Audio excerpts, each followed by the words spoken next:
And in that new knowing, there's a new awareness, and they became physical, flesh, carnal people, because the spiritual light has been turned off. I mean, the spirit's in them, because the body without the spirit in it is dead, but that spirit is separated from God, and the mind is separated from the spirit.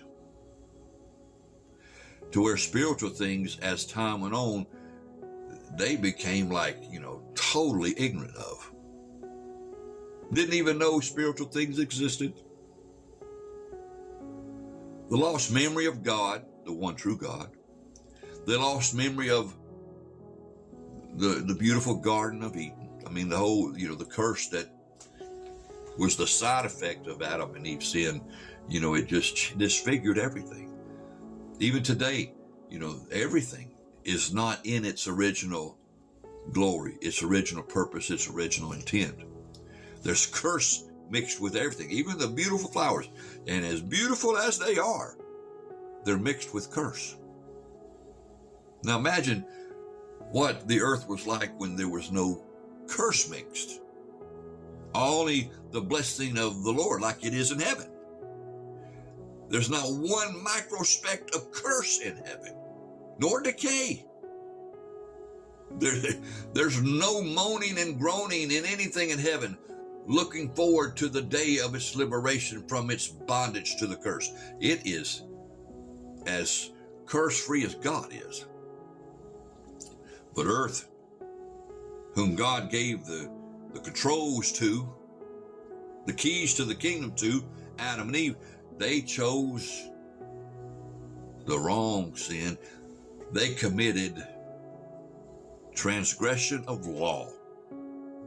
And God told them the consequences of that transgression.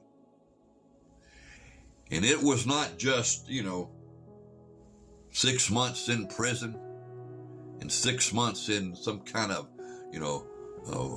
public volunteering, kind of clean up the trash up and down the highway sentence. What was connected to that commandment, if they broke it, that breaking of that law was worse than the electric chair, was worse than being hung, was worse than you being chemically, poisoned to where your heart stops for, laws that you broke. When they sinned, brothers and sisters, and broke that one commandment, that crime connected them to spiritual death, which would later show itself up in physical death form, connected them to the grave, connected them to all the aches and pains and sicknesses and diseases and friction and war and hate that's in the world, the bitterness, connected them to the devil and his angels, and connected to their spirit soul to hell. And in the study of redemption, we find how terrible a consequence Adam's sin brought on us. One day the disciples, seeing Jesus preaching the gospel of salvation, a young man comes to him, is not willing to pay the price, walks off, and Jesus, is saddened. I don't want to go into that particular event because it takes too much time. But what I do want you to see in that is that the disciples, the 12, and probably a few others, saw that young man walk away from eternal life. He came asking for it, walked away without it. And the disciple says, Lord, who then can be saved? The whole reason that comes up is because the fall of Adam and Eve.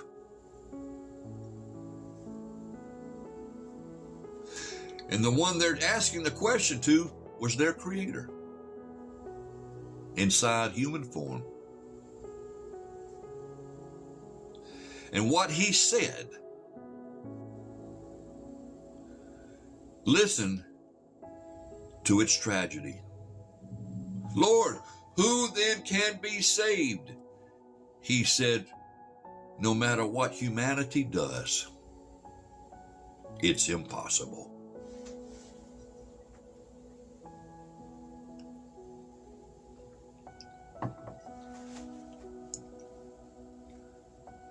Folks, right there, Jesus showed us the horrifying consequence of Adam's transgression. Because we came from his cursed loins. His seed became cursed, just like everything else did when he sinned. And that's his seed is where you and I came from. So he doesn't bring forth sin-free goody two-shoes. He brings forth evil creatures into the world. Oh, we have a sense of innocence, you know, at the beginning, but it doesn't take long. You begin to see, oh my gosh, the little angel's a little wolf. You know, you're sitting there just touching his little nose, Gucci, Gucci, goo for a couple of years. And then a few years later, you go Gucci, Gucci, goose. He gets a hold of your finger. And that little kid start to chew it off because there's another side to him. And that's that evil side. And some of them grow up and they're able to somehow keep the sin nature under more law-abiding control. Others, though, they're just children of lawlessness. I mean, without restraint. They serve self. All they care about is self. They're selfish. They'll go in stores and steal and, you know, I don't want to go down the list, but you know the list. But he said, with man, it's impossible. Imagine that. You are so cursed with a certain kind of law that you don't even understand. And though you desire it not, though you will it not, that law is called the law of sin and death. And though you wish to God that you didn't die, that you didn't have an appointment with the grave, that you didn't age, that you didn't have body aches, that you didn't have sickness and disease. You will it, you want it, you wish it, you confess against it. You do all kinds of things trying to sidestep the consequence of the grave. But nothing you do, I don't care if all you do is eat fruit and vegetables and herbs and drink purified spring water all your life with a little bit of wine now then for your, sometimes stomach infirmities. You may not die at 60, but you will probably die before 100 because there's no way around it. The law of sin and death that Adam and Eve committed, there's no way around the law of that death that's in us by the sin they committed. No way around it.